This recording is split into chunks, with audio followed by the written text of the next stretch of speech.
Rahayu semuanya.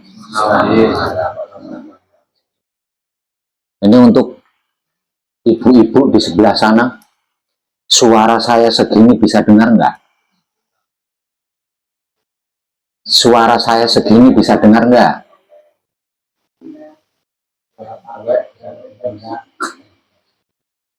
Enggak, ibu-ibu, suara saya segini bisa dengar apa enggak? Dengar sedikit. Ya kalau sedikit ya berarti ngumpul-ngumpul sini lah. Itu ya itu makanannya nanti digeser dulu. Nah ngumpul-ngumpul sini. Taruh di belakang dulu. Nanti selesai kadangan, nah baru diatur seperti itu lagi. Soalnya kalau nanti volumenya saya tambahin malam-malam.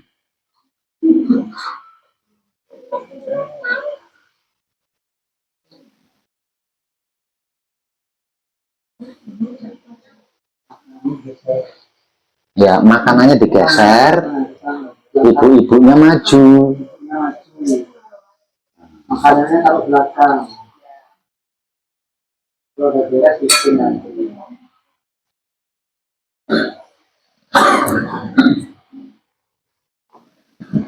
Nah, terus.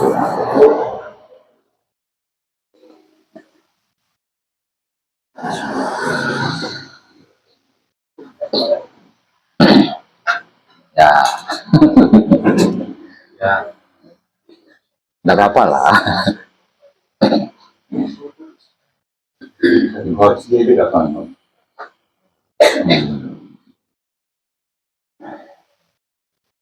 Baik dan sehat semuanya, nggih. Tersebut.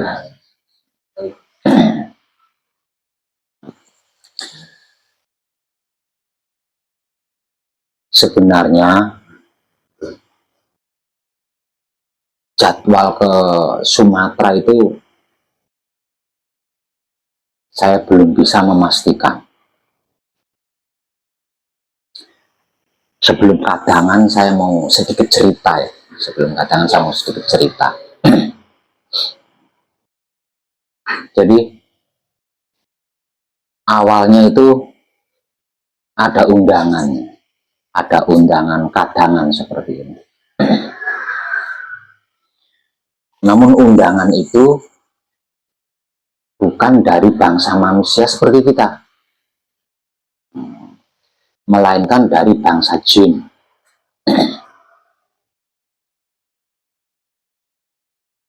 Jadi sesungguhnya kita sebagai manusia itu hidup berdampingan. Kita sebagai manusia di dunia ini itu hidup berdampingan dengan bangsa jin. Nah, kehidupan bangsa manusia dengan kehidupan bangsa jin itu sama, bahkan persis. Hanya saja kehidupan bangsa jin ini bisa saya nyatakan 5 kali atau 7 kali lebih modern dibanding kehidupan bangsa manusia. Bangsa jin tinggal di alam sukma. Nah, kalau kita sebagai bangsa manusia itu tinggal di alam raga. Makanya punya wujud.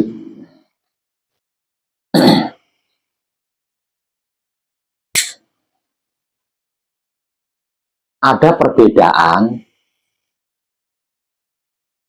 antara hakikat jin dengan hakikat manusia.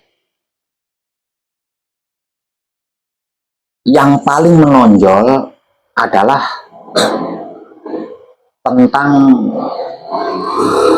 keilmuan, Ini yang paling menonjol ya, paling menonjol. Jadi di alam jin atau alam sukma, bangsa jin itu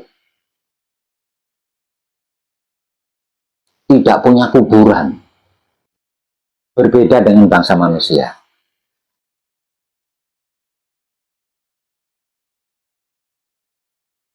Karena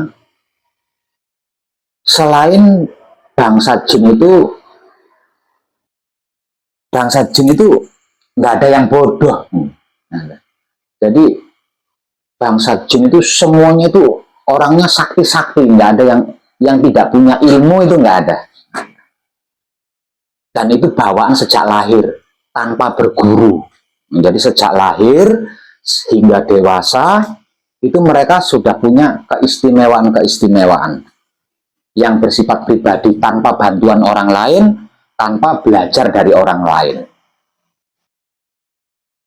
Nah, bangsa jin ini juga ada kematian.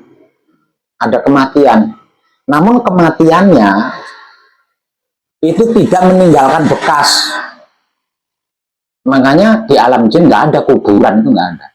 Jadi kematiannya itu tidak meninggalkan bekas. Jadi misal ada salah satu jin mati, maka wujudnya ini langsung hancur, langsung hilang seperti asap, menghilang. Karena apa? Karena tubuh jin itu diciptakan dari sari-sarinya api. Nah, sedangkan tubuh manusia itu diciptakan dari sari-sarinya bumi. Dan kita sebagai bangsa manusia untuk berilmu, untuk punya ilmu kan harus mencari dan belajar. Bisa dihitung dengan jari, manusia juga ada yang memiliki keistimewaan sejak lahir. Namun betapapun saktinya manusia, kalau mati meninggalkan jasad, meninggalkan raga. Hanya manusia-manusia pilihan yang matinya dengan cara moksa, tidak meninggalkan bekas. Jadi kematian manusia dengan istilah moksa ini sama dengan kematian bangsa jin. Kematian yang tidak meninggalkan jejak. Intinya seperti itu. Sedangkan dimensi atau alam jin dan manusia, kalau manusia itu dibatasi telinganya, dibatasi matanya, sehingga bangsa manusia itu tidak bisa melihat bangsa jin.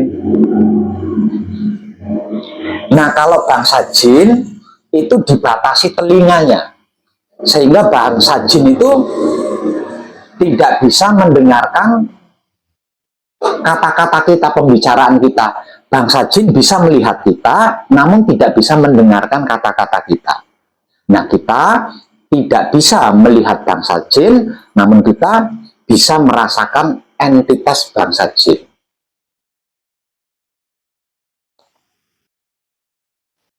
Kehidupan bangsa jin itu bisa saya nyatakan persis hanya 5-7 kali lebih modern dibanding kehidupan bangsa manusia. Nah, karena kesamaan ini, jadi desa kita itu berdampingan dengan desanya bangsa jin. Kecamatan kita, kabupaten kita, provinsi kita itu berdampingan dengan bangsa jin. Maka dimanapun tempatnya, pandai-pandailah membawa diri, menempatkan diri, menyesuaikan diri, dan menjaga diri. Karena diketahui atau tidak diketahui, kita hidup berdampingan dengan bangsa jin. Tidak sedikit orang yang tidak percaya dengan ini, karena dengan alasan belum pernah melihat. Namun sejarah peradaban dari para leluhur kita itu menulisnya secara abadi di setiap kitab pada zamannya masing-masing.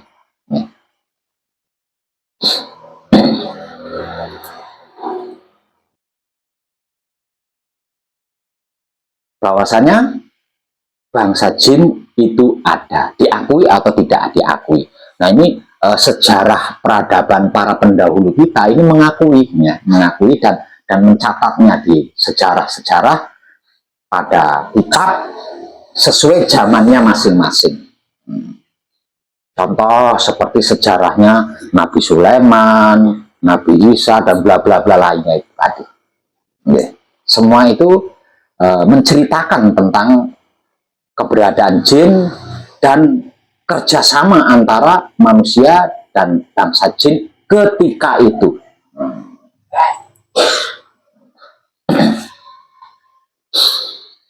Di alam jin itu ada dua negara modern. Jadi di alam jin itu ada dua negara paling maju dan paling modern.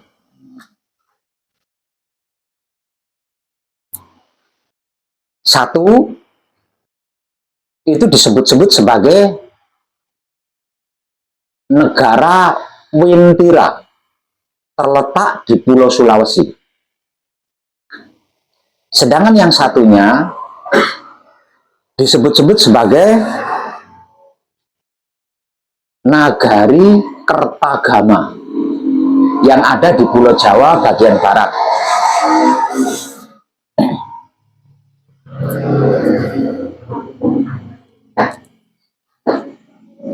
Nah, salah satu negara modern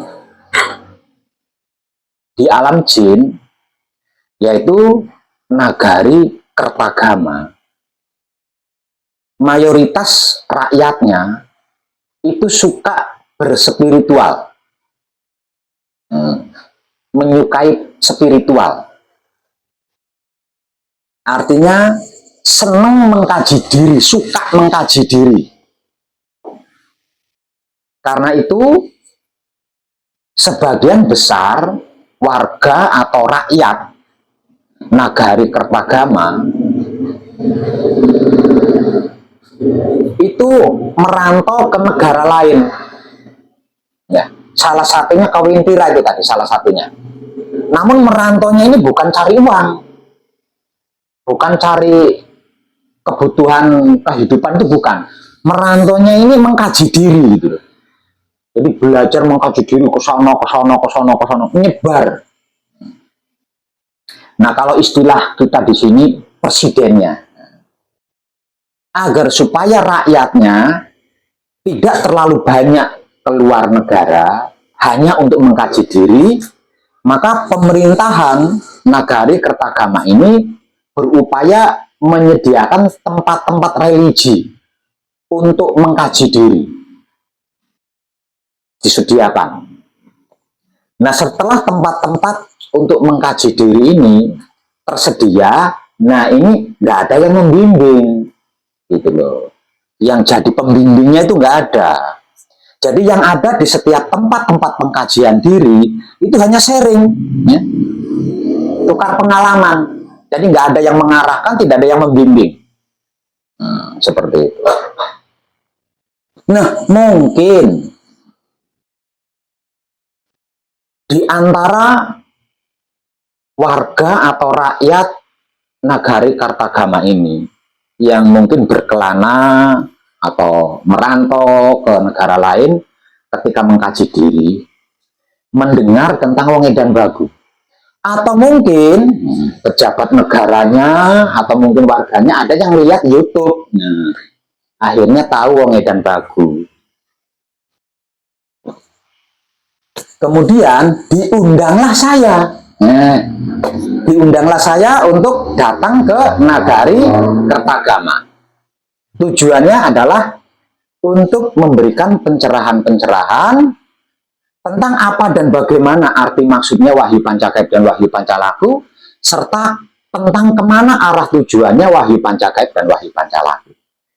Setidaknya kepada beberapa orang, sampai mereka ahli.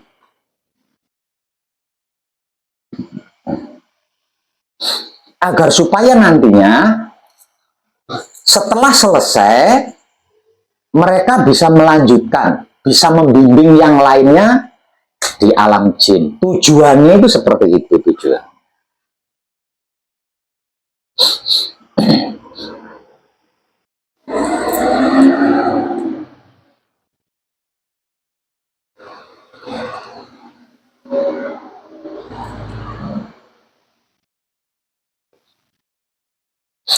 Dan singkat punya cerita, undangan ini saya sanggupi.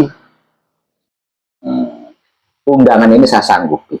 Artinya saya akan mendatangi undangan tersebut, yaitu memasuki alam bangsa jin dalam negari Kertagama.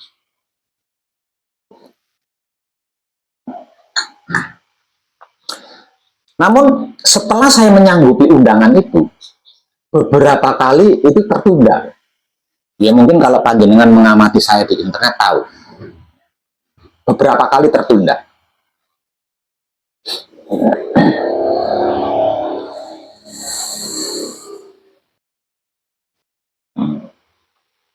Kenapa tertunda?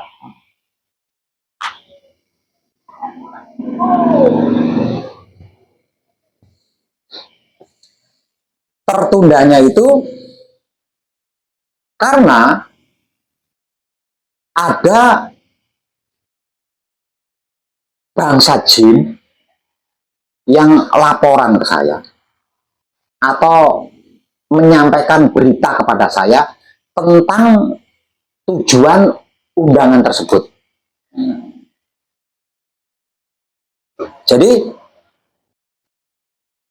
menurut berita yang saya terima, jadi ketika saya sudah memasuki negari Kertagama, alamnya bangsa jin, setelah saya masuk ke dunia itu, maka mereka akan berupaya menghapus jalan saya agar supaya saya tidak bisa balik lagi ke dunia ini, sehingga saya tinggal selama-lamanya di sana.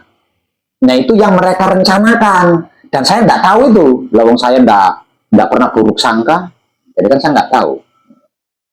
Nah ini dibocorkan ke saya sama beberapa bangsa jin. Nah ini yang membuat saya berpikir panjang, sehingga menunda. Tujuan saya mendatangi undangan itu tertunda hingga beberapa kali itu. Nah.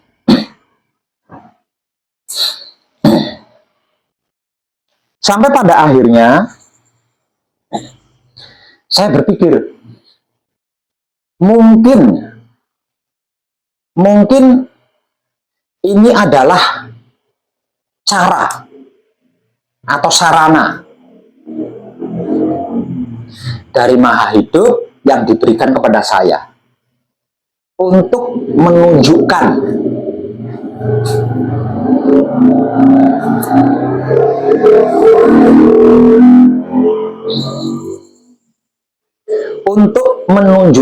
mujizatnya Wahyu Pancagaib. Saya sempat berpikir seperti itu, dalam artian dengan hal ini saya masuk ke alam jin dan saya melakukan rekaman di sana, dan pastinya ada beberapa bangsa jin yang ikut terekam di alam sana. Wah, ini kalau diketahui oleh anak kan, wah gitu kan ya. Itu saya sempat berpikir seperti itu. Dan pastinya orang-orang yang tidak percaya dengan keberadaan bangsa jin, walaupun kitab menjelaskan dengan detailnya, ya di sini kan bisa terhancurkan dengan bukti ini. Gitu. Itu yang ada dalam pemikiran saya ketika itu. Nah, setelah saya menerima informasi atau bocoran-bocoran bahwasanya intinya saya akan dijebak di sana, saya lebih penasaran lagi, lebih penasarannya. Masa iya ada yang lebih hebat dari Wahyu Pancagaib? Semisal saya sudah masuk ke alam jin, melakukan kadangan di sana, selesai kadangan, terus saya nggak bisa balik lagi ke alam saya di dunia nyata ini. Berarti kan Wahyu Pancagaib bisa dikalahkan kan? Wah, saya buang Wahyu Pancagaibnya. Saya sampai berpikir seperti itu. Jadi semakin penasaran, semakin besar keinginan saya untuk mendatangi undangan tersebut. Maka dimulai beberapa hari yang lalu, saya pun on the way menuju Sukabumi, Jawa Barat untuk mendatangi undangan tersebut. Karena Nagari Kertagama itu berada di Pegunungan Tangkil. Pegunungan Tangkil.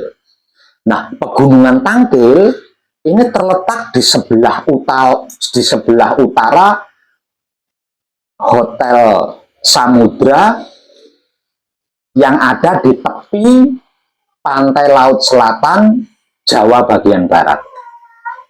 Tepatnya ada di Kecamatan Pelabuhan Ratu, Kabupaten Sukabumi. Berangkatlah saya ke sana.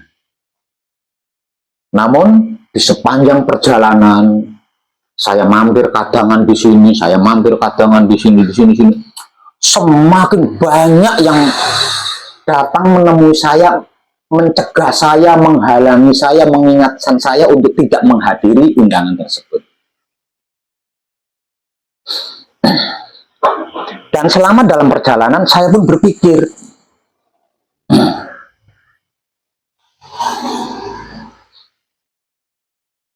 bangsa jin yang membocorkan rencana mereka dari alam jin kepada saya sampai segitu banyaknya. Nah, mereka ini kan sangat mencintai saya, mengasihi saya, menyayangi saya. Saking cintanya, saking kasihnya, saking sayangnya mereka tidak rela kalau saya mengalami sesuatu di alam jin sana. Makanya agar supaya saya tidak mengalami sesuatu hal yang tidak baik di alam jin, mereka memberikan bocoran-bocoran itu, bahkan berupaya keras mencegah saya untuk tidak masuk ke Nagari Kertagama.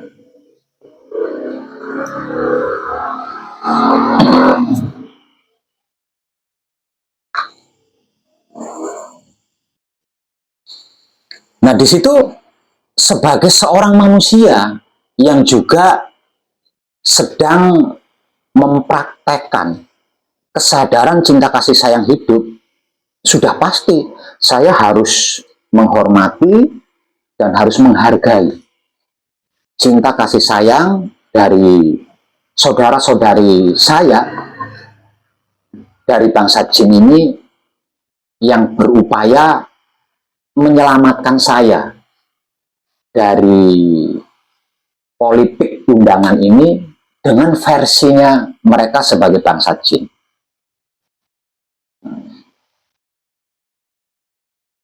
Maka perjalanannya saya alihkan ke Pring Sewu. Ceritanya seperti itu.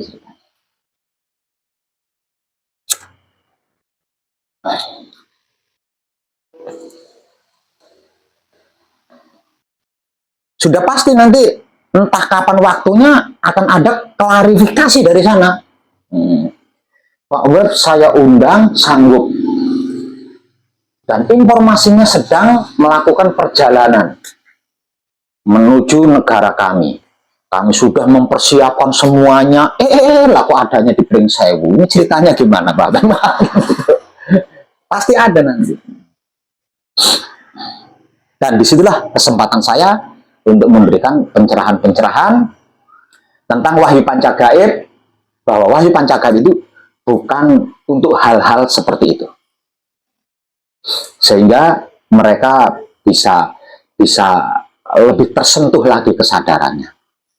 Nah, dari kisah ini kita bisa mengambil hikmah bahwasanya bangsa jin yang tidak seorang pun yang tidak sakti, kalau mati, kematiannya tidak meninggalkan jasad.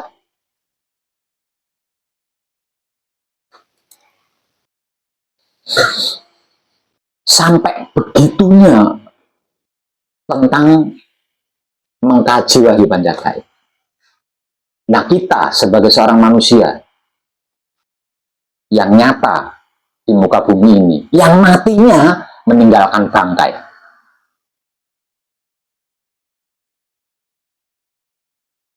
kalau tidak malu dengan bangsa jin, waduh. Nah,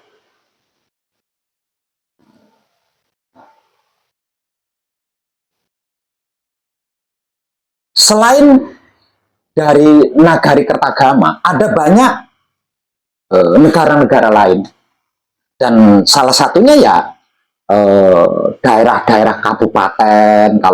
Kalau di alam kita ya, daerah-daerah kabupaten bawahan dari Nagari Kertagama ini, ada banyak yang sudah belajar tentang apa dan bagaimana serta kemana arah tujuannya Wahyu Pancakait dan Wahyu Pancalaku. Entah itu melalui saya atau melalui orang lain.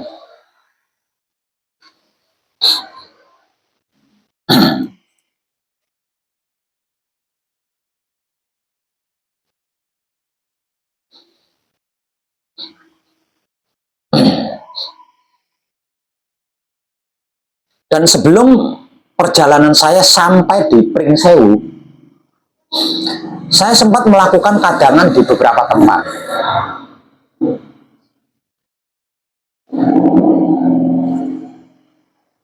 Mengungkap tentang apa yang harus dilakukan setelah manunggal jadi. Untuk panjenengan di Pringsewu yang sudah sempat menyimak videonya,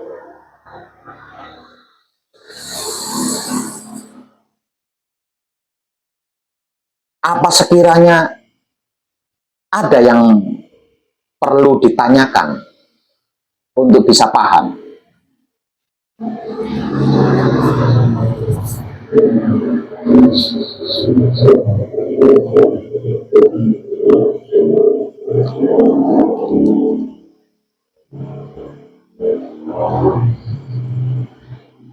Coba, ada nggak yang sudah nyimak video saya di Jogja, di Banyumas, dan Cilacap?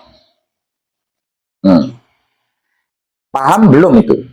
Ada nggak sekiranya yang belum dipahami dan perlu ditanyakan?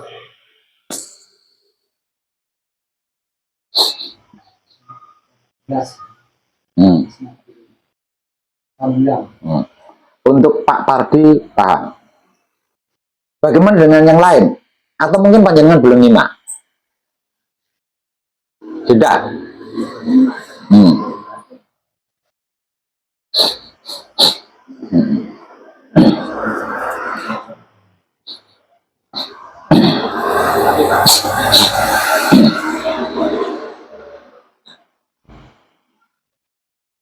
Menyimak videonya Bapak yang sadaran dan pengabdian, kan ada yang membuang apa duri pinggir jalan supaya tidak mengenai orang. Ayat kami maksud Pak, kalau itu umpamanya membuang duri, dan kata argumentasi saya ya Pak, membuang duri biar nggak kena orang, itu ada pamrihnya atau apa dia Pak? Maksudnya ada pamrihnya atau tidak? Ya pasti ada. Dan panjenengan kurang baik menyimaknya.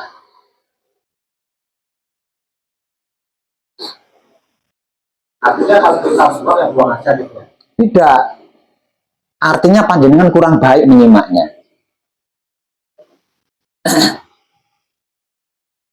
Karena apa? Karena saya sempat berteriak bahwa satu-satunya perbuatan yang tidak bisa disentuh oleh ego, pamrih, arogan adalah pengabdian. Sempat melihat bagian itu? Kenapa masih bertanya? Maksudnya ya apa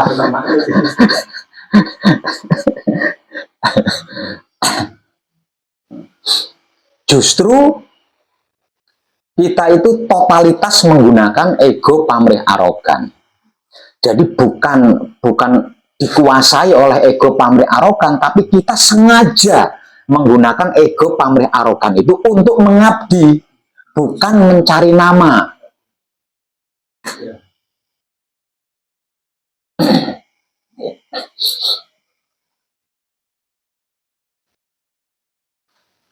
Dan kadangan saya di Pringsewu malam ini,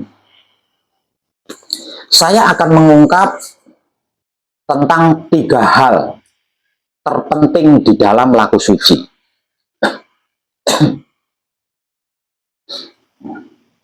Laku suci itu sesungguhnya tidak dapat dilakukan oleh semua orang, loh.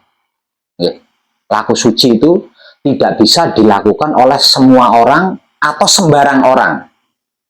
Nah, sebab itu para ahli spiritual menyatakan orang-orang yang laku suci itu adalah orang pilihan.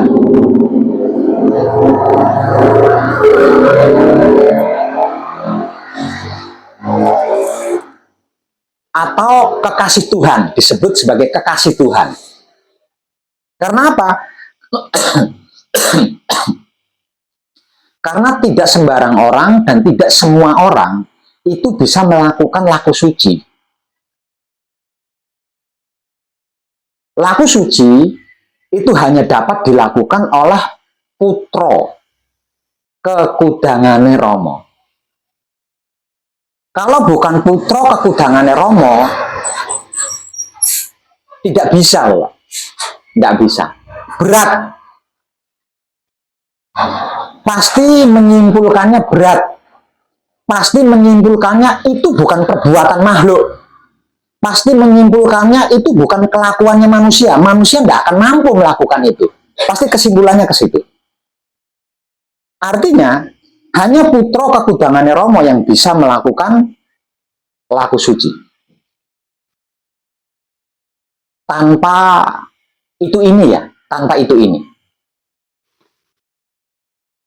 Dan putra kekudangane Rama itu mempunyai 3 tanda, Bapak. Ya. Putra kekudangane Rama, makhluk yang disebut putra kekudangane Rama itu mempunyai 3 tanda. Tanda pertama adalah wujudnya kitab suci sejati ada makna. Kata-katanya, kalimatnya adalah wulangreh sejati. Dan yang ketiga, tingkah lakunya atau perbuatannya adalah berbudi bawa laksono. Itu yang dimaksud putra kekudangane Rama yang bisa laku suci.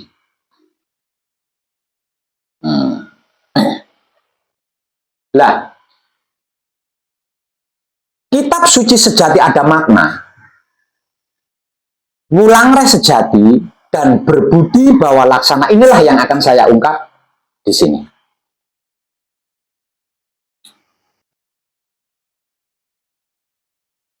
Kitab suci sejati ada makna yang menjadi wujud seorang makhluk yang mampu laku suci itu sebenarnya apa?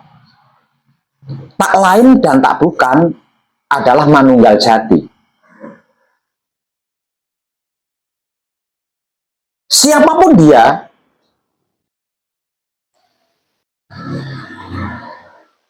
tidak akan setara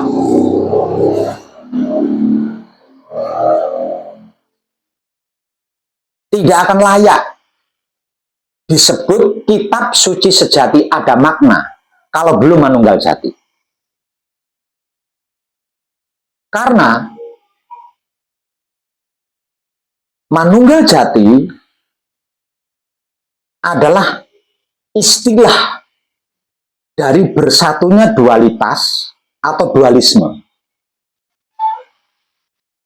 Karena Manunggal Jati adalah wadah atau tempat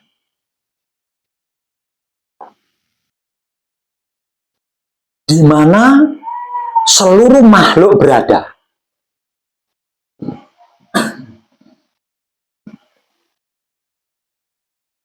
Nah, Manunggal Jati inilah yang dimaksud sebagai puncaknya Telaga Tanjung. Puncak tertinggi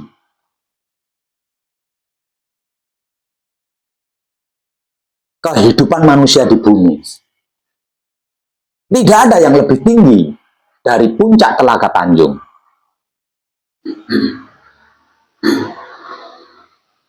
Nah, inilah yang dimaksud sebagai kitab suci sejati ada makna.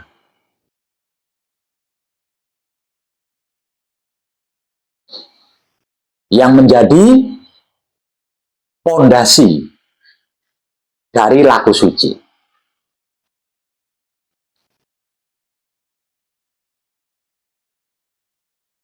Atau yang menjadi inti laku suci.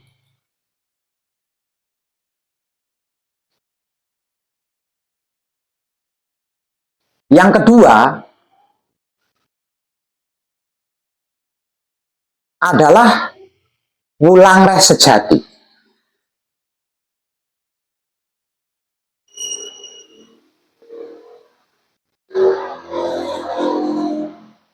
Yang menjadi kata-kata atau ucapan seorang makhluk yang mampu melakukan laku suci.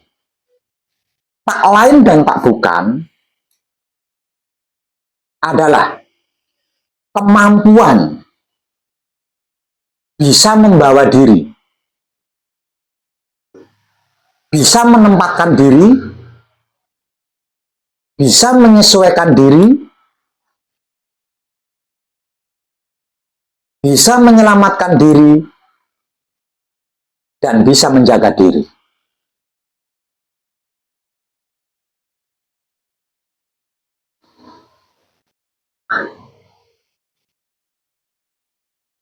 Yang menjadi benang merahnya laku suci. Yang ketiga adalah berbudi bawa laksono.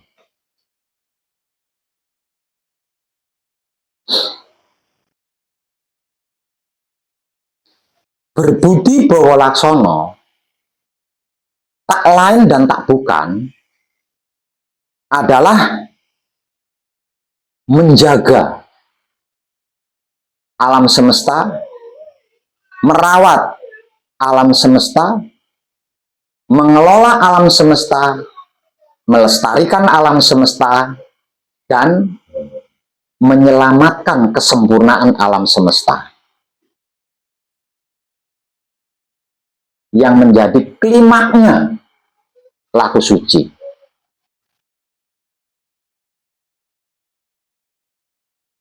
Inti daripada atau puncak daripada kajian diri yang sedang kita lakukan bersama adalah tiga hal ini sebenarnya. Dan saya akan mengupasnya satu persatu. Bermula dari Manunggal Jati.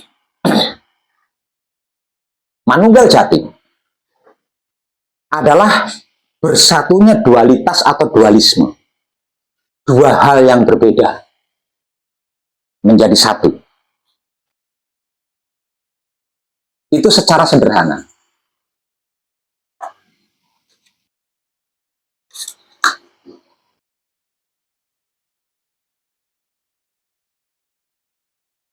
Secara mendalam, dualitas atau dualisme yang dimaksud adalah salah benar, baik buruk, suka tidak suka, enak sakit, siang malam, atas bawah, hingga berujung kepada alam semesta di dalam diri dan alam semesta di luar diri.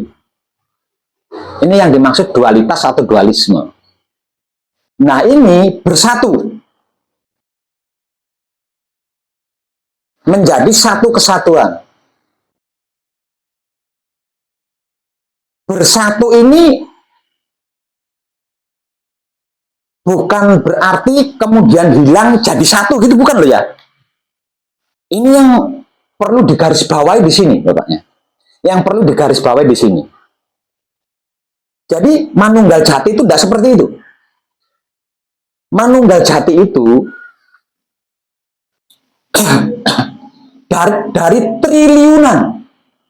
dari triliunan isinya alam semesta itu bekerja sama, Bapak. Bekerja sama, bersekutu atau berkongsi bukan hilang semua wujudnya terus jadi satu wujud, bukan. Itu yang dimaksud manunggal jati itu seperti itu. Artinya, siapapun yang dalam keadaan manunggal jati, ini bisa berkomunikasi dengan apapun, bisa bekerja sama dengan apapun, bahkan bisa bekerja sama dengan, maaf, tai ayam sekalipun. Itu yang dimaksud manunggal jati itu. Jadi secara simpel dan sederhana, manunggal jati itu bisa mengiyakan apapun itu tanpa alasan. Karena sedang berkongsi, sedang bersekutu, sedang bekerja sama.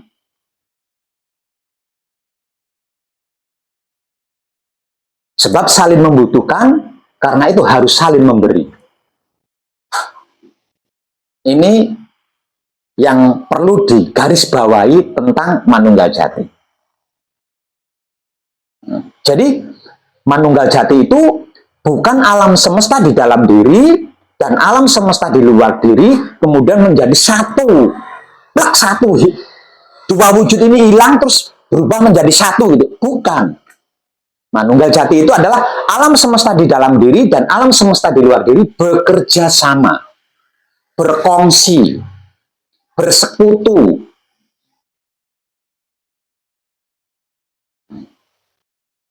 Lah inilah yang dimaksud oleh para spiritual awam sebagai istilah selaras. Hidup selaras dengan alam semesta. Maksudnya itu seperti itu.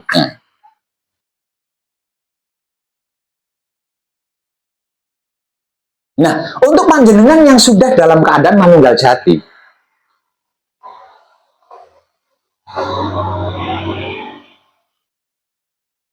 panjenengan pasti akan bermasalah kalau ada yang tidak diiyai.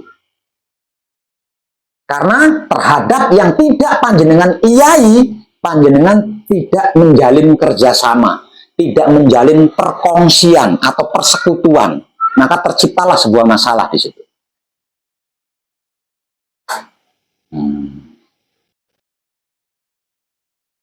Itu arti maksud manunggal jati dan arah tujuannya manunggal jati.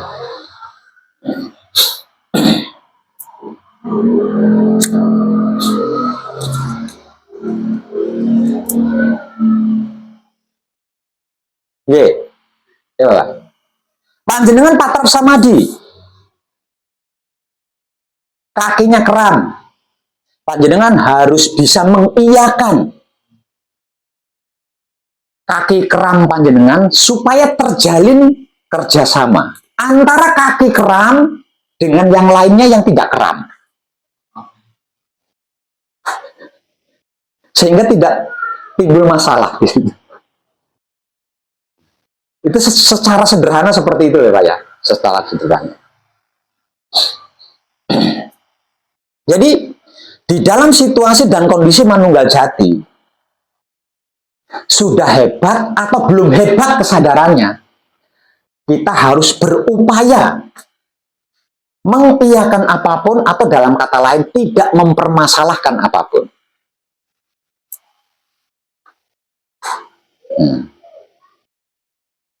Sehingga dengan seperti itu terjalin sebuah kerjasama, terjalin sebuah perkongsian atau persekutuan antara dualitas atau dualisme ini tadi. Sehingga tidak menciptakan masalah, tidak menimbulkan masalah.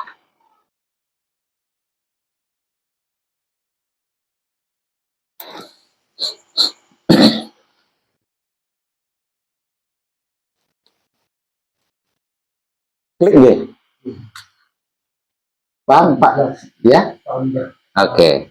Ini dalam hal apapun loh ya. Nah, tadi kan saya persimpel.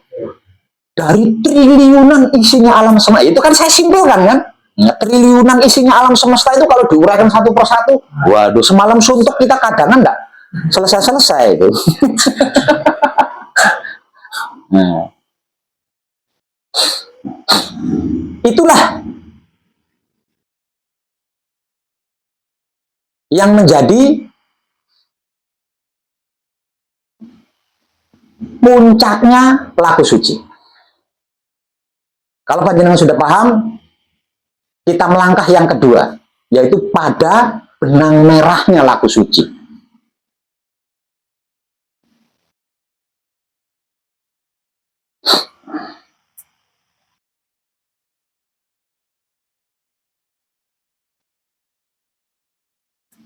Bisa membawa diri, bisa menempatkan diri, bisa menyesuaikan diri, bisa menjaga diri, dan bisa menyelamatkan diri. Itu sederhana sekali itu.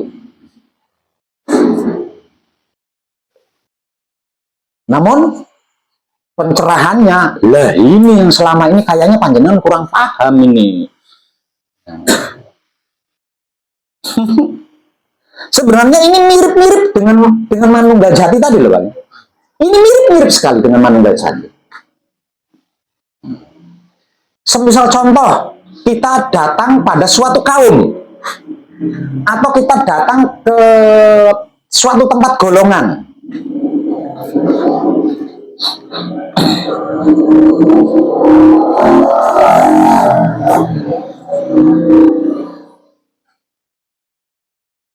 Ketika kita mendatangi suatu golongan, bisa membawa diri berarti, ayo, bisa membawa diri berarti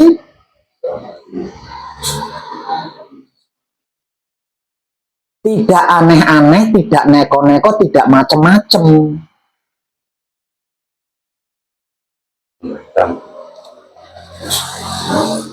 Secara singkat, tidak menciptakan masalah, tidak mempermasalahkan, tidak menciptakan masalah untuk golongan itu, tidak mempermasalahkan golongan itu.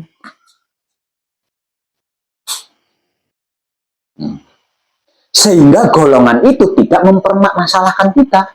Sebaliknya, ini tentang membawa diri. Kedua, bisa menempatkan diri. Ketika kita sudah sampai di suatu golongan, kalimat bisa menempatkan diri berarti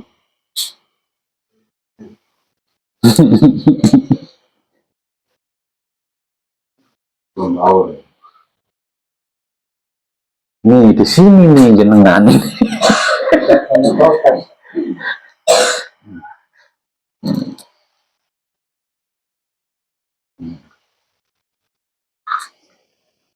Misal contoh, golongan yang kita datangi adalah golongan penjudi. Golongan yang kita datangi adalah golongan penjudi. Bisa menempatkan diri berarti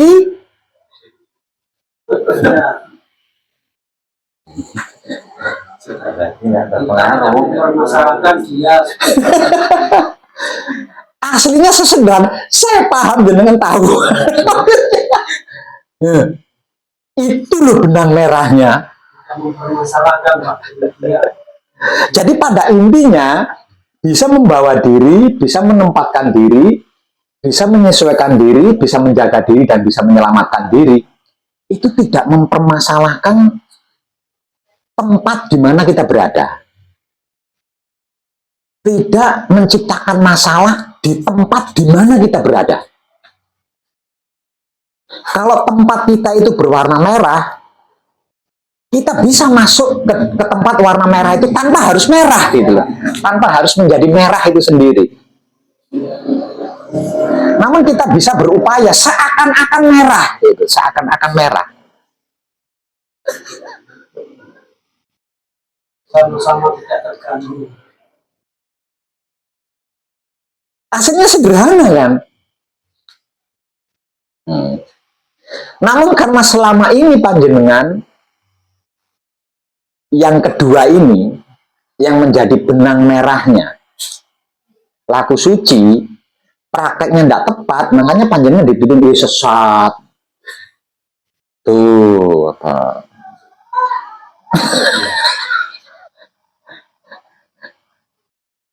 Coba kalau kita bisa membawa diri, bisa menempatkan diri, bisa menyesuaikan diri, menjaga diri, dan menyelamatkan diri, nggak akan ada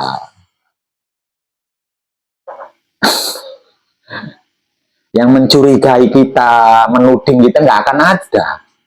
Kecurigaan ini menjadi ada, tudingan-tudingan ini menjadi ada, karena kitanya tidak bisa membawa diri, tidak bisa menempatkan diri, menyesuaikan diri, menjaga diri, dan menyelamatkan diri.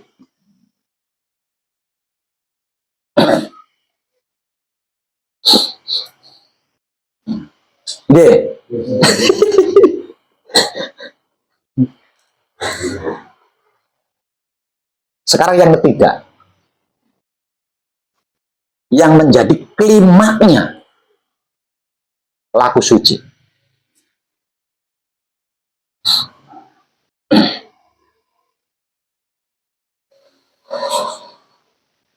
yaitu menjaga alam semesta, merawat alam semesta, mengelola alam semesta, melestarikan alam semesta, agar supaya kesempurnaan alam semesta terselamatkan.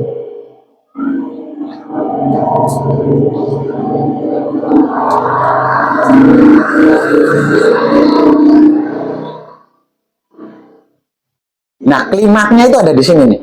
Dan ini saya istilahkan pengabdian.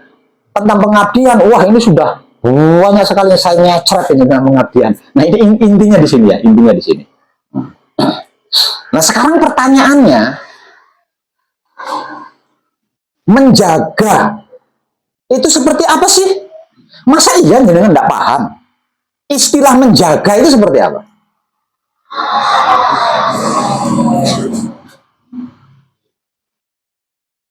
Mengawasi, memperhatikan.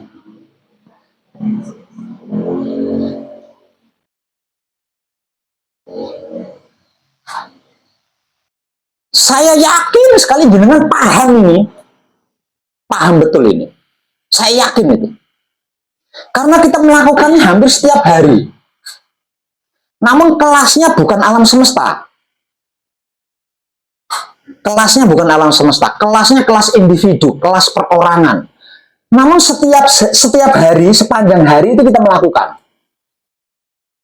Kalau sampai nggak paham itu, wah aneh gitu loh, dilakukan setiap hari.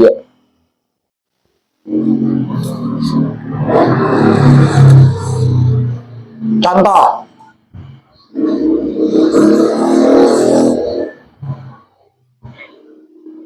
menjaga keluarga, menjaga rumah,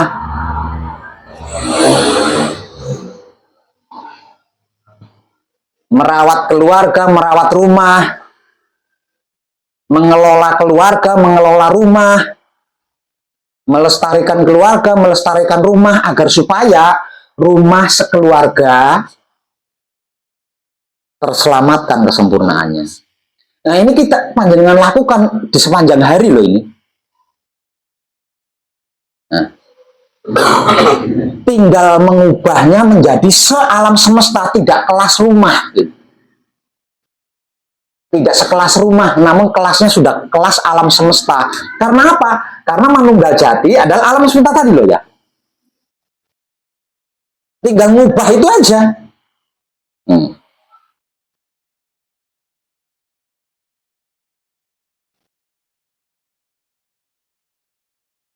Gitu Pak. Kalau mungkin panjenengan kurang pengen lebih klik lagi. Panjenengan punya motor. Nah, kalau dinyatakan jaga motor itu, apa yang harus panjenengan lakukan? Nah, seperti itulah maksudnya menjaga itu, seperti itu. Misal lagi panjenengan punya motor, terus dinyatakan rawatlah motor itu baik-baik. Nah, seperti itu loh yang dimaksud merawat itu. Namun ini ukurannya alam semesta, bukan kelas motor. Ukurannya alam semesta.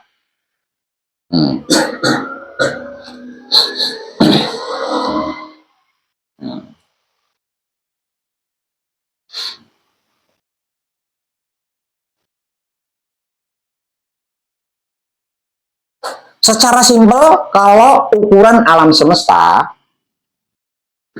menjaga alam semesta berarti mengawasi alam semesta. memperhatikan alam semesta dengan kesadaran cinta kasih sayang hidup. Karena kita dalam situasi dan kondisi manunggal jati. Merawat alam semesta berarti pripun Bapak Ibu? Tidak merusak, tidak mengotori, tidak menghancurkan. Namanya merawat kan gitu ya?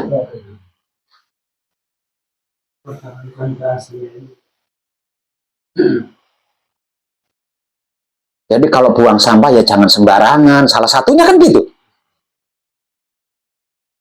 Khususnya ibu-ibu ini kalau masak sampahnya awas.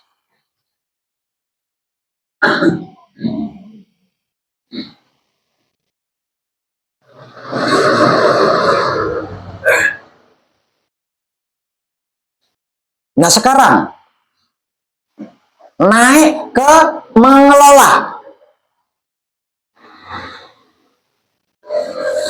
Maka ini ukurannya alam semesta. Mengelola alam semesta. Secara simpel seperti apa sih? Mengelola alam semesta adalah memanfaatkan alam semesta. Menggunakan alam semesta sebagaimana mestinya.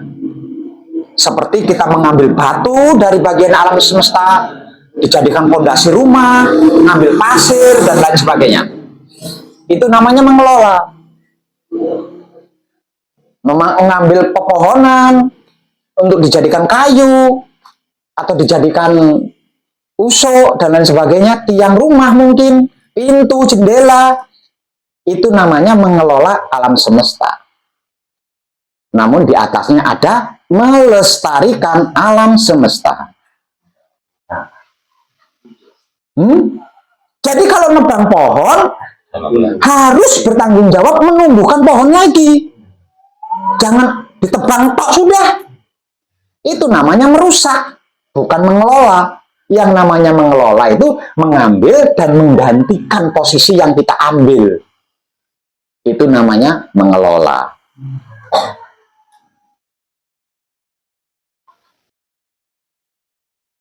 Nah, dengan seperti itu, maka kesempurnaan alam semesta yang nyata real ini terselamatkan, tidak hancur.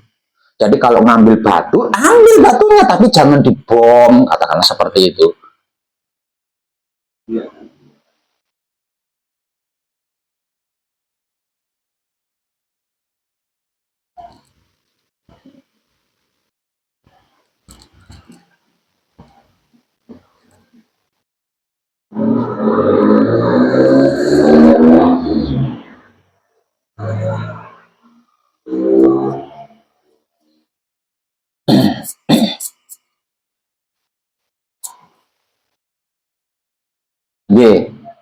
Lah, itulah praktek mempraktekkan kekudangane Romo tersebut.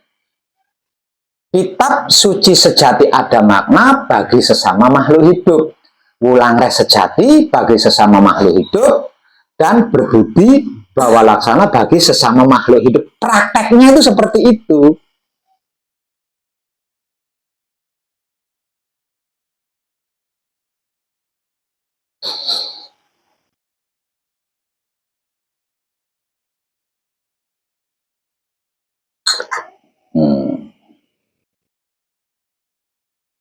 Klik semua.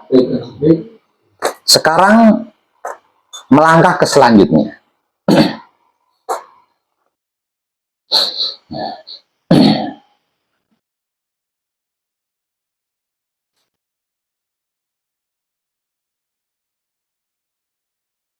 Tentang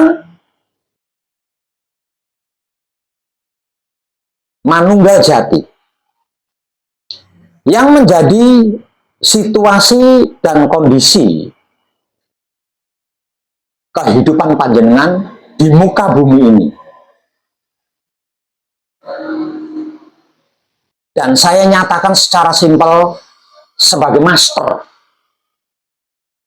atau maha guru yang secara spiritual awam dan umum disebut-sebut sebagai puncaknya Telaga Tanjung, bagian tertinggi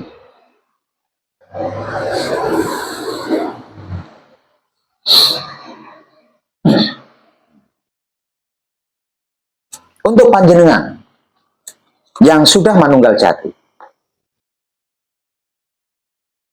Sudah bisa apa panjenengan?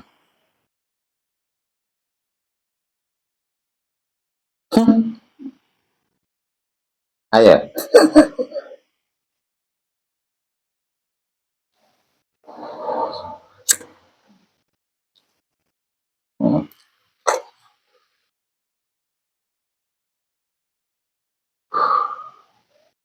Saya yakin panjenengan ikut mengkaji diri bersama saya menggunakan wahyu pancagaib yang kemudian dipraktekkan menggunakan sikap dan sifatnya wahyu pancagaib itu sendiri, yaitu wahyu pancalaku atau iman, punya tujuan. Dan tujuan yang panjenengan miliki sebelum mengkaji diri bersama saya, sudahkah teratasi, tercapai? Panjenengan manunggal jati loh.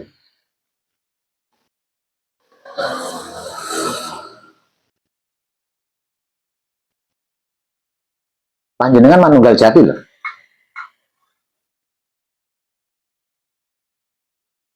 Nah, ini dia.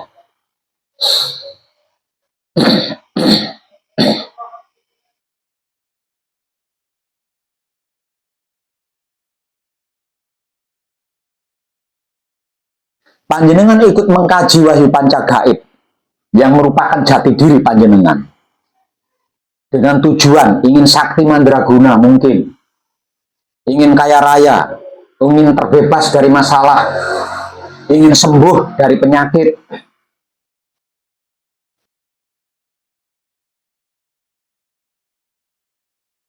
mungkin juga ingin terbebas dari belenggu hutang, dan lain-lain sebagainya. Itu tidak salah.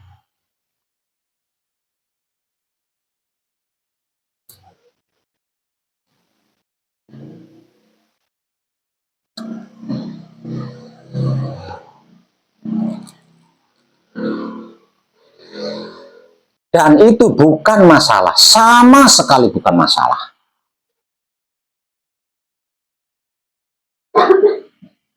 Karena manunggal jati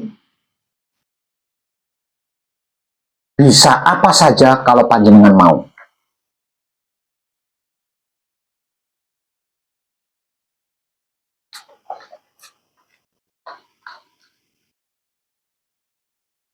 Namun yang perlu saya tanyakan, apakah keinginan-keinginan panjenengan, cita-cita panjenengan itu tadi sudah selesai setelah manunggal jati?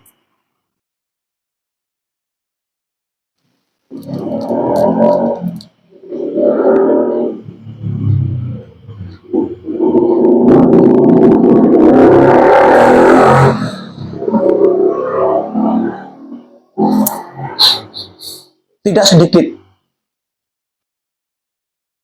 di antara kita dalam keadaan manunggal jati, karena apa yang menjadi keinginan belum tercapai, apa yang menjadi masalah belum terselesaikan,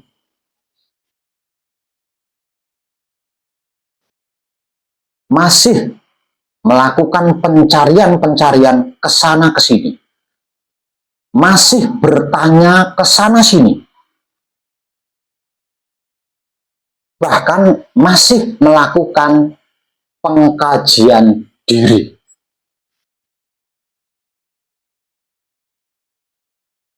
Aneh kan? Maka situasi dan kondisi kehidupannya sudah dan sedang dalam manunggal jati.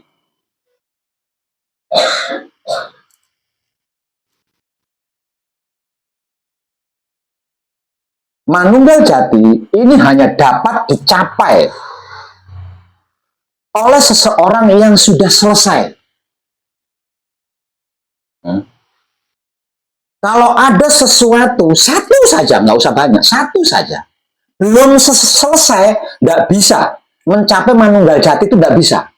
Karena manunggal jati adalah suci. Suci tidak bisa tercampuri oleh apapun, tidak bisa dicampuri dengan apapun. Artinya siapapun dia yang berhasil manunggal jati, berarti kan berhasil mencapai suci. Berarti dia suci. Kalau tidak bisa.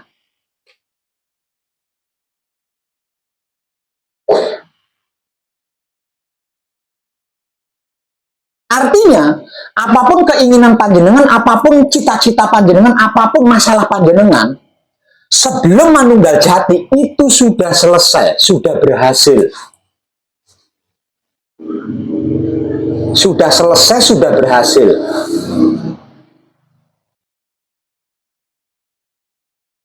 Namun, jangankan keadaan manunggal jatinya, tercapainya sebuah keinginan, selesainya sebuah cita-cita, selesainya sebuah masalah, panjenengan nggak tahu. Gimana tuh?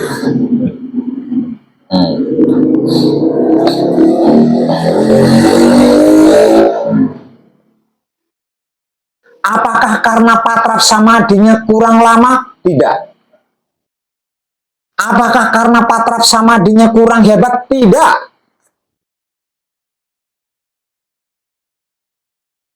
Apakah ketika diam di dalam samadhi setelah melakukan patrap tidak tepat, kurang baik, kurang diam? Juga enggak.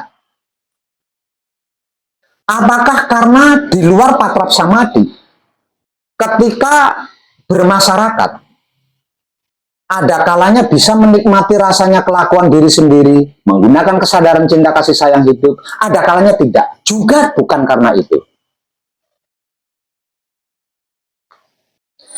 Apa karena ketika ada orang yang membenci, belum bisa spontanitas membalasnya dengan cinta? Apa karena ketika ada seseorang yang memfitnah, tidak bisa spontanitas membalasnya dengan kasih? Atau apa karena ketika ada orang menyakiti kita atau melukai kita, kita tidak bisa atau belum bisa spontanitas membalasnya dengan sayang? Juga bukan karena itu. Atau karena ada kalanya bisa mengucapkan terima kasih, ada kalanya terima kasihnya berat, ada kalanya terima kasihnya lupa. Juga bukan karena itu. Karena semua itu sudah selesai. Karena semua itu sudah selesai.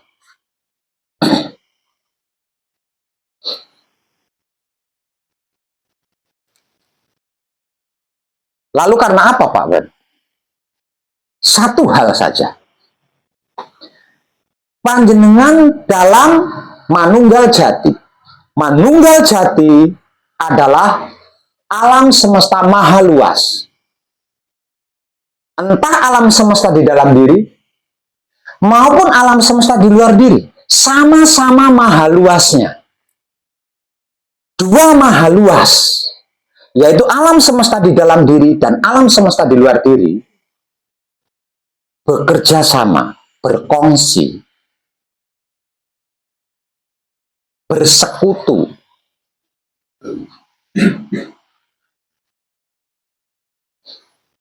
Ini tidak ada sesuatu apapun yang bisa menyentuhnya, kecuali dia setara, kecuali dia sebanding. Kalau tidak setara, kalau tidak sebanding, tidak bisa. Karena tidak sama.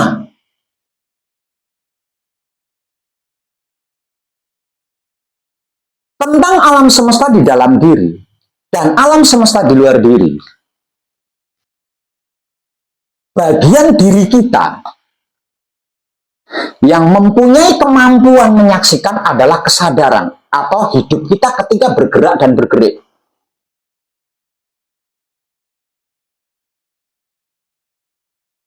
Lah, yang menjadikan panjenengan tidak ngerti dan tidak memahami kalau keinginan panjenengan itu sesungguhnya sudah tercapai, masalah panjenengan itu sesungguhnya sudah selesai.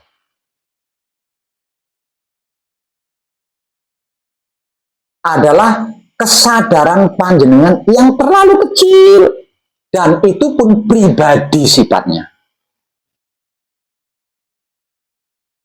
yang membuat panjenengan tidak mampu mengetahui situasi dan kondisi manunggal jati panjenengan karena kesadaran panjenengan, kesadaran individu, kesadaran kecil, kesadaran pribadi, atau kesadaran perorangan.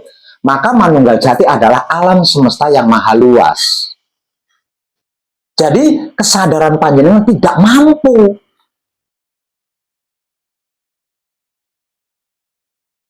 karena tidak sebanding.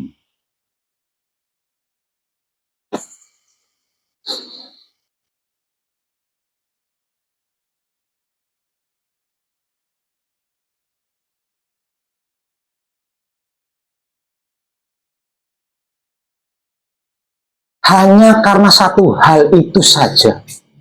Nah terus solusinya bagaimana Pak Web? Ya solusinya nggak ada, kecuali memperluas kesadaran itu.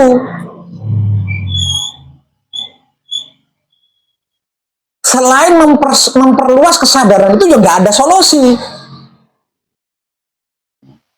Harusnya perluasan kesadaran ini sudah panjenengan lakukan sejak pertama kali panjenengan selesai menekung atau selesai gembeng. Sejak itu harusnya. Namun mungkin karena pencerahan panjenengan yang masih terlalu minim, sehingga panjenengan terlalu sering menunda waktu. Bukan tidak mau, melainkan terlalu sering dan terlalu lama menunda waktu. Karena masih ragu, nebak-nebak.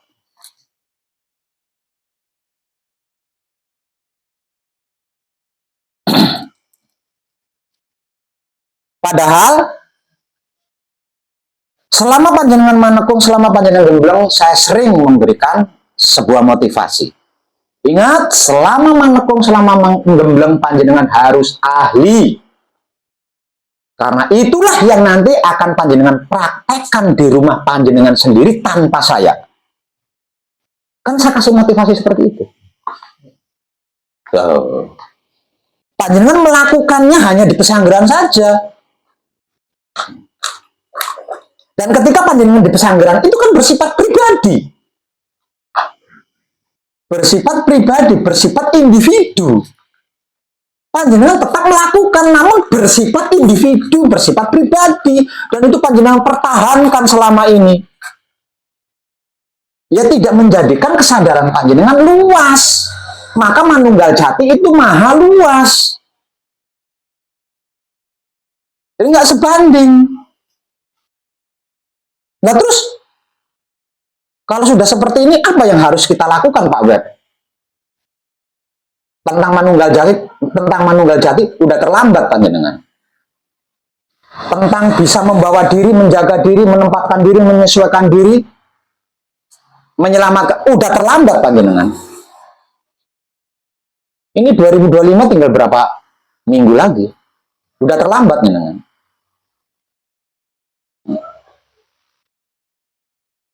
Saat ini kita sedang berada di posisi ketiga, yaitu menjaga alam semesta, merawat alam semesta, mengelola alam semesta, dan melestarikan alam semesta, agar supaya kesempurnaan alam semesta terselamatkan. Kita saat ini sedang ada di posisi itu, di posisi akhir, di mana Romo atau Maha Suci harus selalu mijil, dan mijil.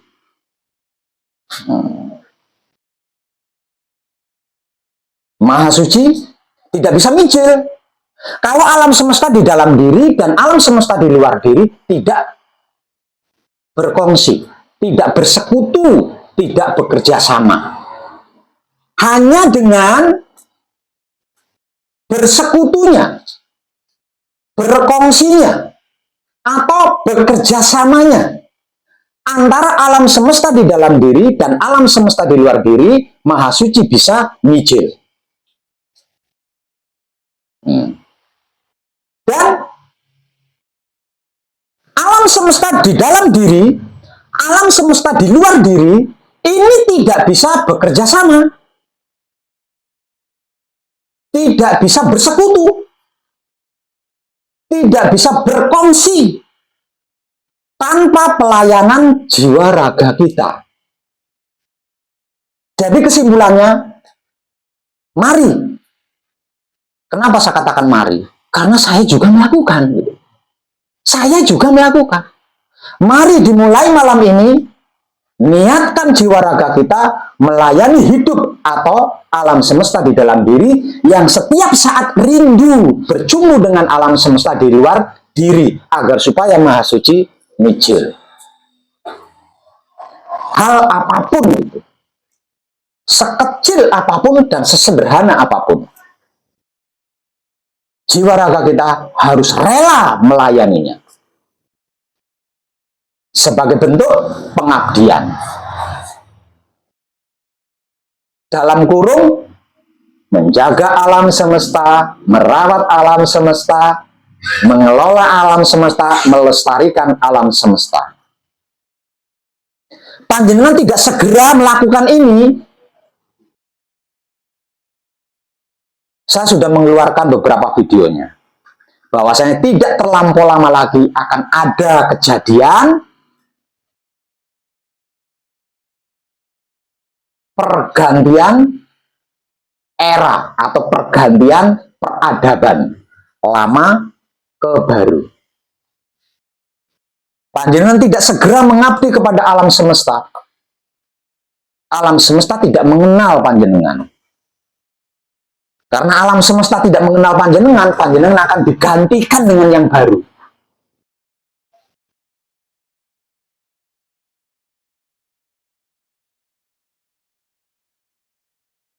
Selain itu, kalau tidak segera melakukan pengabdian kepada alam semesta, maka selama itu panjenengan tidak akan pernah punya kemampuan menyadari manunggal jati panjenengan yang wah. Yang itu adalah potensi maha dahsyat dari alam semesta.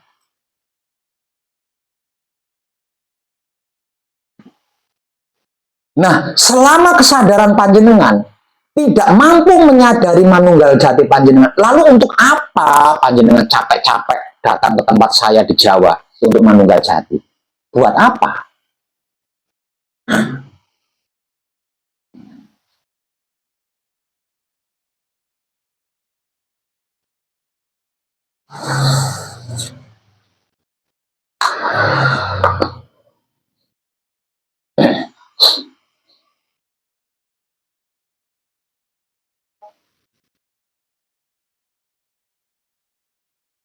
Tidak ada sesuatu hal apapun yang mustahil di dalam manunggal jati. Karena apapun itu ada di dalam manunggal jati.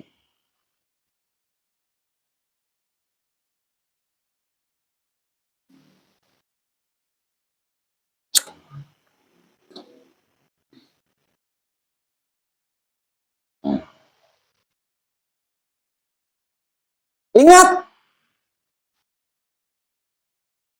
manunggal jati adalah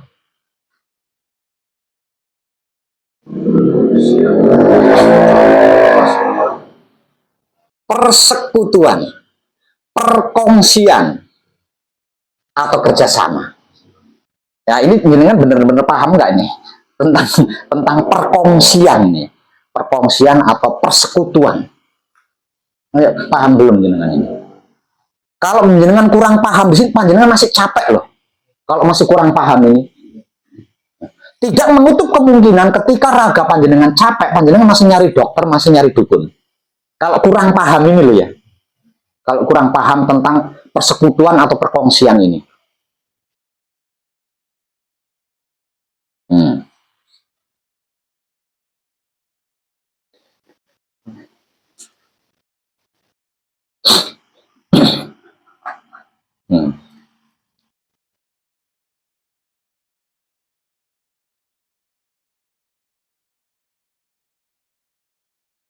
Jika kesadaran kita mampu menyadari manunggal jati, maka yang dimaksud manunggal jati seperti yang barusan saya jelaskan.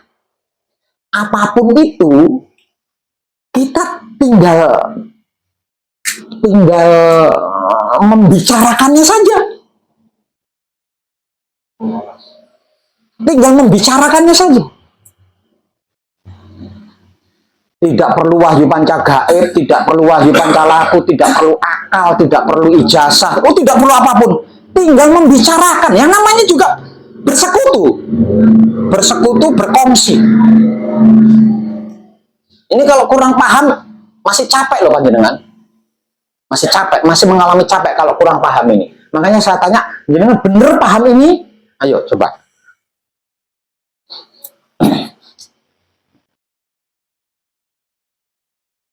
Paham? Manunggal jati itu berarti kan sama dengan kesadaran jati. Ya itu sudah selesai. Saya mau tentang bersekutu atau perkongsian ini. Ini yang saya mau. Itu udah selesai. Ayo, jenengan paham nggak tentang berkongsi atau bersekutu ini? Coba apa yang terjadi di dalam perkongsian atau persekutuan ini? Bukankah apapun itu perlu dibicarakan? Di dalam perkongsian atau persekutuan, bukankah apapun itu perlu dimusyawarahkan, perlu dibicarakan, perlu diperbincangkan antara jujur ketemu jujur loh. Ya. Satunya bicara jujur, satunya nggak jujur. Nggak jadi perkongsian ini, nggak jadi. Nah ini paham nggak? Ayo kita bahas ini. Supaya panjenengan bener-bener klik. Kalau belum klik, jenengan masih mengalami capek di sini. Maka panjenengan dalam posisi manunggal jati loh, yang seharusnya tidak ada proses itu. Dan manunggal jati itu bukan laku, bukan spiritual, bukan pencarian, bukan pertanyaan, bukan usaha. Artinya nggak ada proses, apapun alasannya. Apapun itu tinggal dibicarakan, apapun itu tinggal dimusyawarahkan, apapun itu. Ayo. Artinya di situ apa aja itu istilahnya bisa diajak komunikasi Pak. Masuk bisa kita mau makan apa, megang apa kita makan internet itu. Istilahnya berproses seperti itu. Belum. Menjadi kesepakatan sehingga hasilnya selalu ya. Belum. Itu namanya bukan musyawarah. Kalau saya gini Pak, jadi hasil kerjasama itu sebenarnya nanti menghasilkan kesadaran tinggi. Hasil daripada kerjasama dengan memiliki kesadaran tinggi berarti kita sudah tidak ada di situ yang sesuatu ini begitu, bahkan bisa menyatakan kalau ditanya sudah nggak ada jawaban yang salah, nggak ada jawaban yang benar. Misalnya ditanya Tuhan itu ada apa enggak, bisa dikatakan tidak ya benar, iya ada ya benar, tapi kita harus tahu ranahnya, tahu sikonnya bahwa Tuhan ada bagaimana, Tuhan tidak ada bagaimana. Itu karena hasil kerjasama kesadaran di dalam dan kesadaran di luar sehingga menghasilkan kesadaran tertinggi. Belum masuk. Ibu, ayo ibu, apa?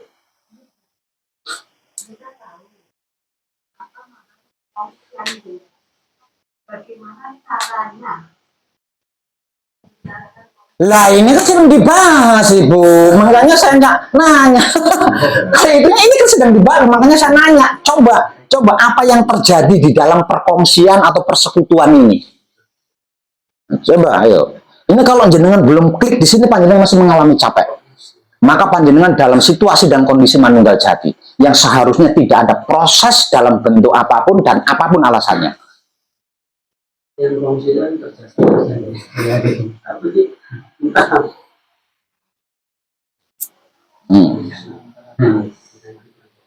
ada dagang berkongsi, berkongsi juga apapun berkongsi yang rombongan berkongsi nanti kami cari kongsi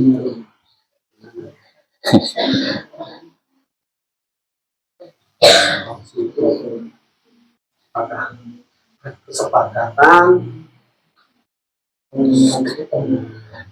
Supaya menghasilkan Harus usaha dulu dong, mosok ujuk-ujuk langsung dari saya.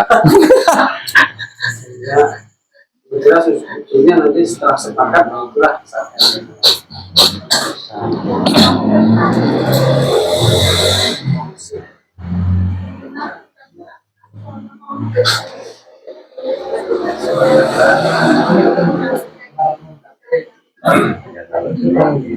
Sabar Mbak Emma, kan saya yo harus jenengan harus berusaha dulu.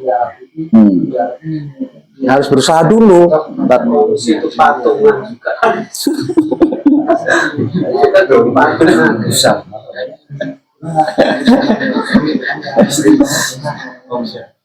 Ah, coba. Terjadinya keseimbangan untuk mendapatkan kebenaran. Itu tujuan berkongsi, tujuan bersekutu itu Bapak. Namun kejadiannya di dalam perkongsian itu seperti apa? Nah sekarang wali web ini. Coba Pak Latif ini, yang beberapa minggu kan ngikutin saya terus. Ya, paham nggak apa itu? Contoh pribadi dari saya, dari diri saya sendiri Pak. Karena di ranah sinkron manual jadi saya kan menyadari gini dalam artian ketika saya ngikutin jenengan, saya itu kan ada pekerjaan di rumah. Nah, di situ saya sadar bahwa yang saya lakukan nemenin jenengan itu kan berbuat kebajikan terkait luas. Nah, yang di rumah saya tinggalkan, saya komunikasi. Apapun kegiatan saya yang tinggalkan, karena saya meninggalkan, intinya hasilnya itu walaupun saya nggak ikut mengerjakan, terselesaikan.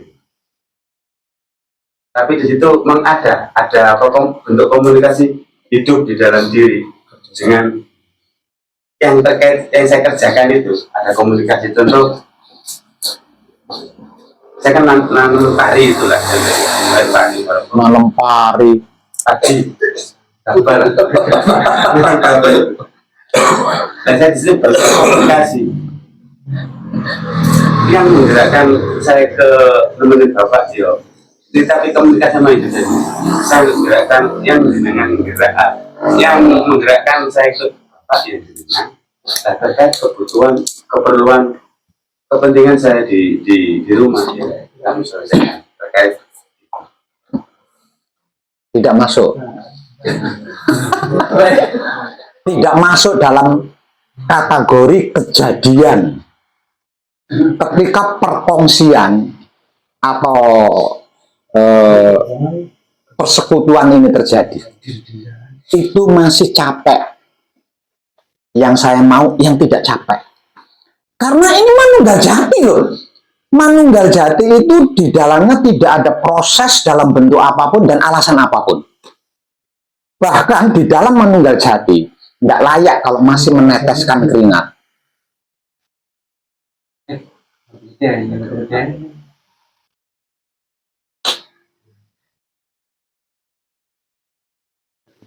Ini mungkin selama ini yang panjenengan ini di sini. Karena adanya kesetaraan mungkin Pak. Ya pastilah, yang namanya juga berkongsi. Makanya itu Lah kejadiannya itu gimana? Komunikasinya itu gimana? sebenarnya yang sering berkongsi sebenarnya semuanya Pak ini. Tak kongsi dagang atau kongsi kerja apapun untuk menyampaikan perkongsian ini definisinya kok.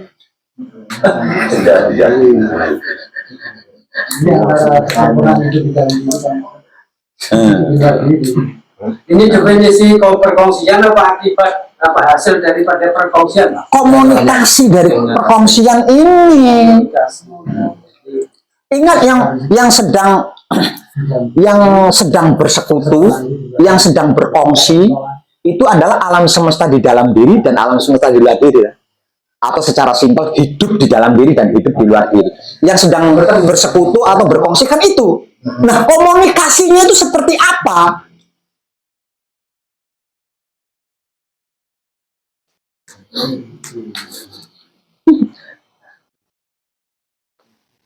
Komunikasinya yang di dalam itu, kesadaran yang di dalam itu menyadari kesadaran yang di luar, Pak. Ngomongin Karena yang itu menerima kami Asal ada hubungannya dengan bersama. Iya, tidak ada. Ini perkongsian. pemahaman diri dari dalam diri. Kalau perkongsian dengan istri, saya tadi pamit begitu. Bu, saya mau ke ini. Udah, sesuatu siapin paten sudah, nggak ada ini. Kalau perkongsian apa? Istri. karena berkesadaran saling membutuhkan itu, Pak. Sedangkan di rumah pun repot ya. Udah, Bukan juga. Coba. Bukan. bukan kan? Bukan. Nah di sini loh, makanya panjenengan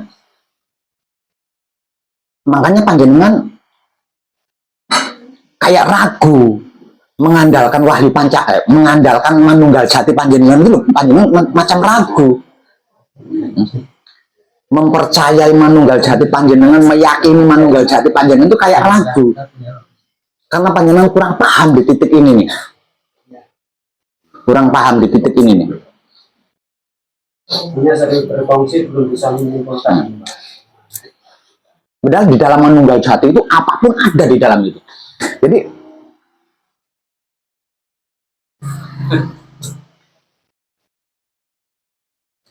di Manunggal Jati itu kan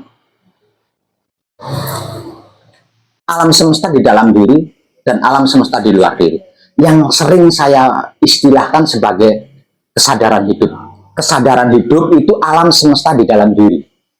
Kesempurnaan hidup, kalau di dalam Wahyu Pancalaku, kesempurnaan hidup dan mati, itu adalah alam semesta di luar diri. Artinya Manunggal Jati ini kan tentang kesempurnaan.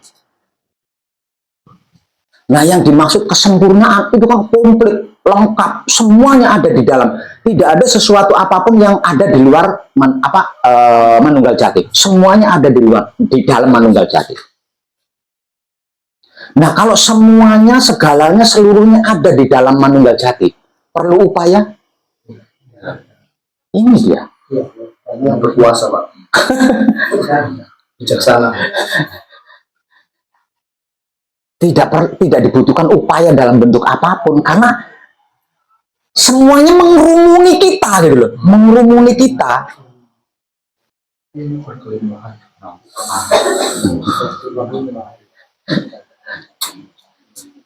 Nah inilah kejadian di dalam perkongsian persekutuan ini tadi. Nah kalau panjenengan kurang paham ini, di dalam persekutuan atau perkongsian ini panjenengan akan berpolitik. Dan ketika panjenengan berpolitik panjenengan pasti menggunakan laptop, menggunakan Android, bahkan menggunakan kalkulator.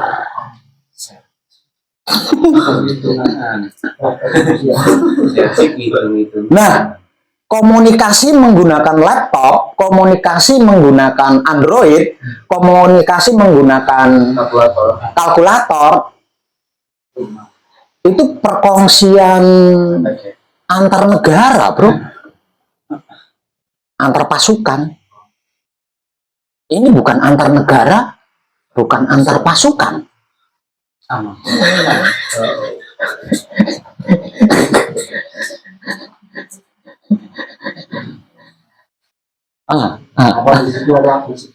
Dalam Penciptaan di situ. penciptaan. Bisa iya, bisa tidak. Bisa iya, bisa tidak.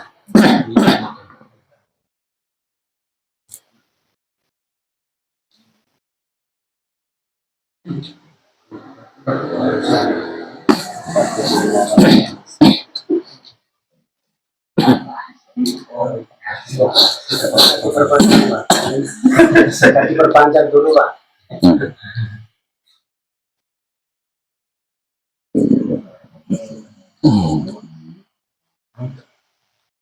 Ngomong bekerja sama, yang saling percaya, tidak saling mensesuaikan, tidak saling mencurigai. Lebihnya gitu Pak. Ya, Bekerja sama yang pokoknya saling percaya, tidak mensesuaikan, terus tidak saling mencurigai. itu hukum bersekutu, undang-undang bersekutu itu. hasil aja.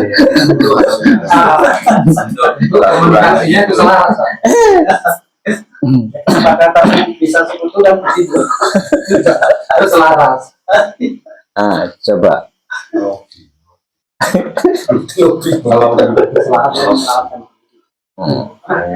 Ini sudah kerjasama bersekutu.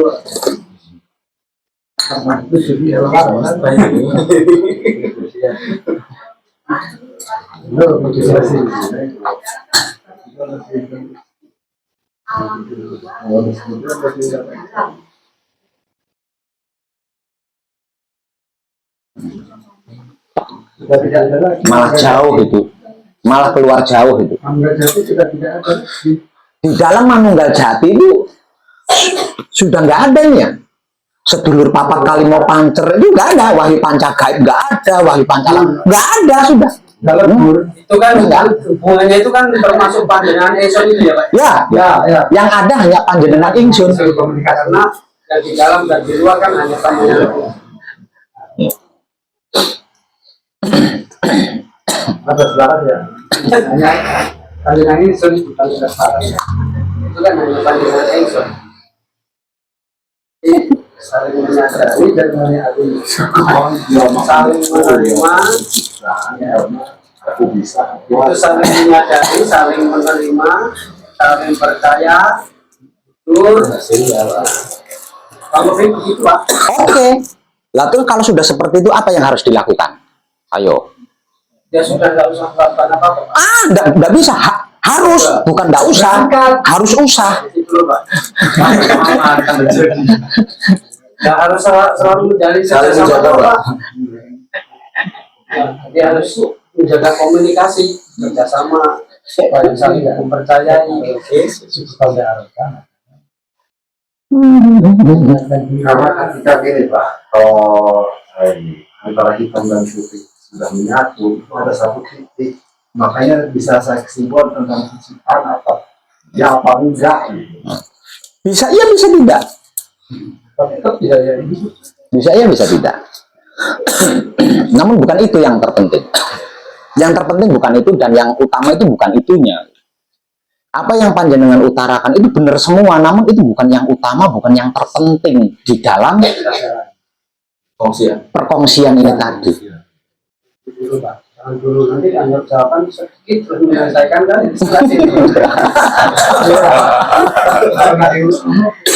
Iya, nanti ternyata jawabannya hanya selesai kan? Ternyata itu kan ngucapnya aja. Iya. Jelas komunikasi ini kan jalan-jalan dan luar.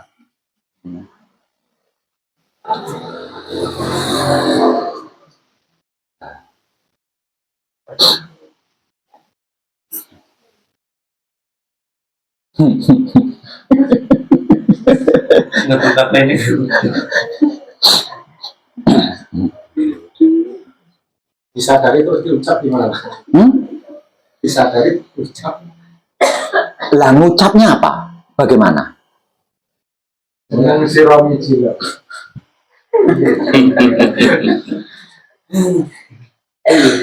Bening.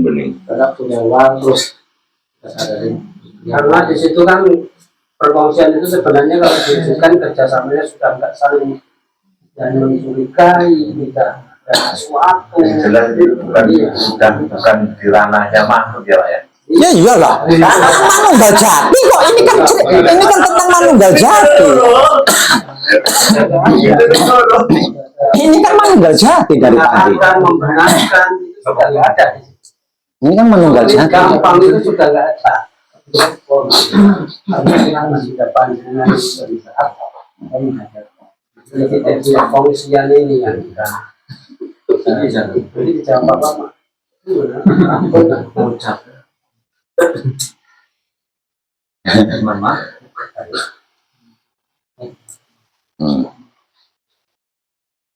Rest area dulu, rest area dulu. Ini panas nanti Pak. Ini rest area dulu. Semangat lah jawab tadi. Terusin. Saya ulang.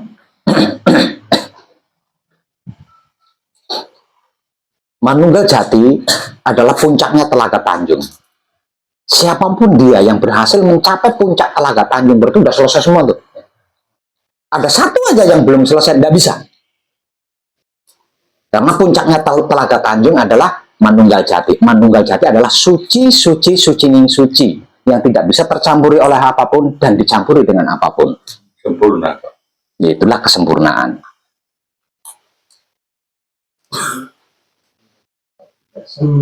B. Sempurna itu Pak. Artinya di sini sudah tidak ada daya, sudah tidak ada upaya. Ya, sudah tidak ada daya, sudah tidak ada upaya. Bahkan air mata menetes pun sudah tidak bisa di situ dan tidak bisa. Itu karena itu bukan ranahnya. Itu bukan ranahnya itu. Itu bukan ranahnya itu. Baju dengan aksesori pangkatnya tidak berlaku di situ. Ilmu dengan berbagai ritualnya tidak payu di situ, tidak berlaku. Bahkan Wahyu Pancagaib atau Sedulur Papat Kalimo Pancer plus sikap dan sifatnya atau apa yang dimaksud Wahyu Pancalaku tidak berlaku di situ. Itu sudah merdeka.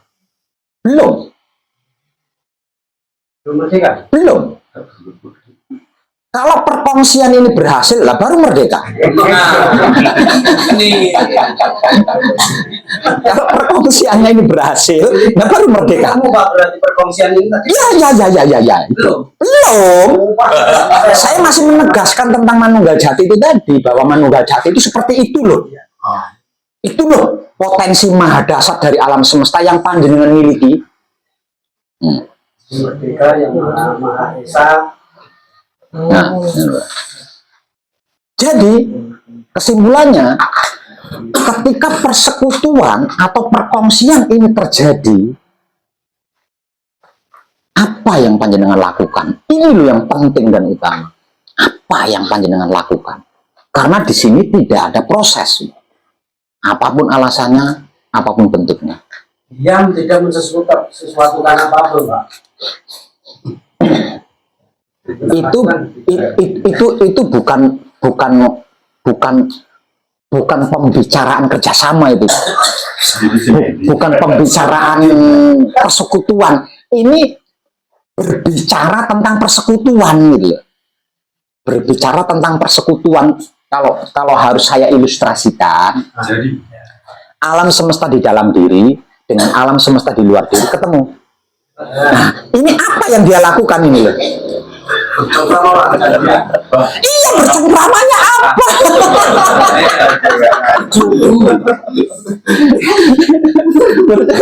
Bercengkrama apa? Terus setelah bercengkrama itu harus ada hasilnya gitu loh. Hasil bercinta ya. Aksesnya dalam segala hal.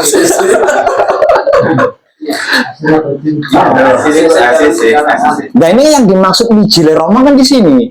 Mijile Romo itu di situ. Terjadi karena perkongsian ini tadi, karena Manunggal Jati ini tadi.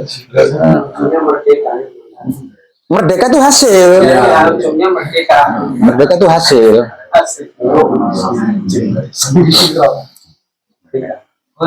Sebelum merdeka kan ada perjuangan dulu. Nah, ini perjuangannya. Namun tidak bisa disebut perjuangan karena di sini tidak ada proses. Perjuangan itu kan proses. Oh, Mbak.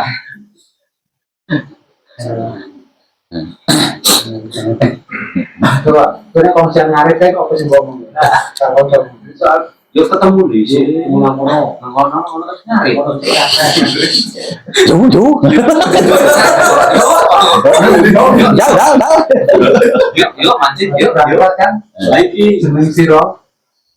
Nanti dulu bukannya Pak. Jangan dulu. Apa lagi? Dari situ kan ada perwujudan unsur ya Pak ya.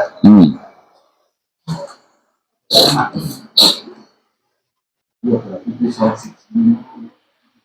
Oh, boleh. Ini. Aku kan dua di.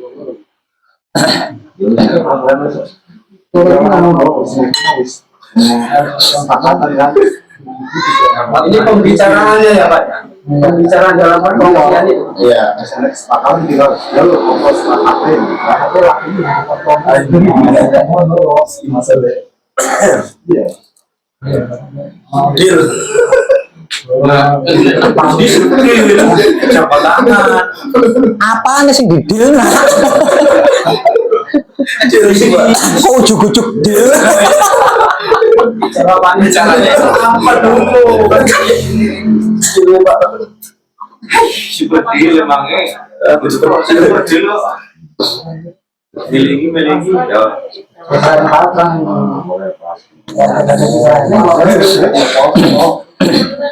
Apa itu ada kan udah nggak ada ya. Nah, itu lagi masalahnya.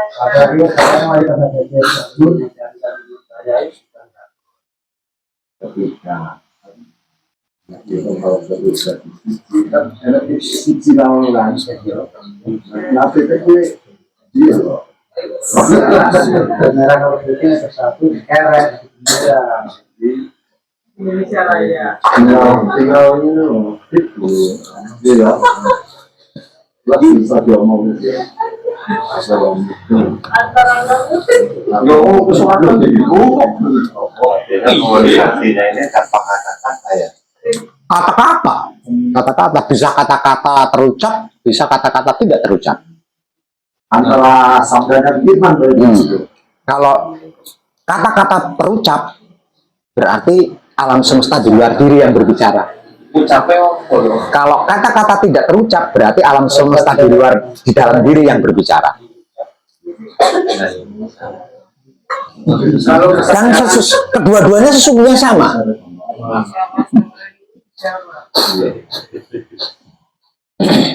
Itu kan sesungguhnya kesadarannya di dalam untuk menyadari cermin yang di luar. Ya sudah pasti atuh. Makanya itu sudah ketemu Pak. Ngobrol itu apa lu yang dimaksud? Bicaranya itu apa? Gimana berkongsian mau kongsian apa? Ya sudah pasti. Ya sudah pasti yang dikongsikan atau yang dipersekutukan kan adalah kehidupan kita di dunia ini.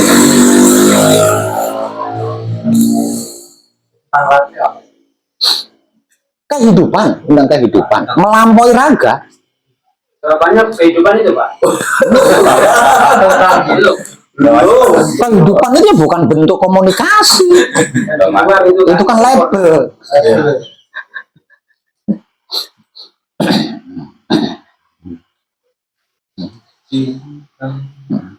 Nggak mungkin dong panjenengan jauh-jauh apel ke rumah pacar, begitu sampai ketemu pacar langsung nyosop kan, pasti kan ada basa-basinya kan.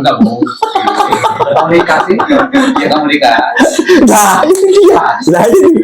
Ini namun ini bukan tentang itu loh ya, ini tentang menunggal jati.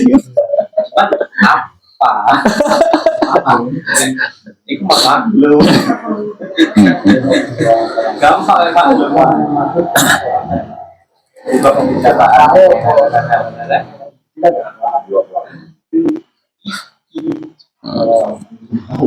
Enggak jadi.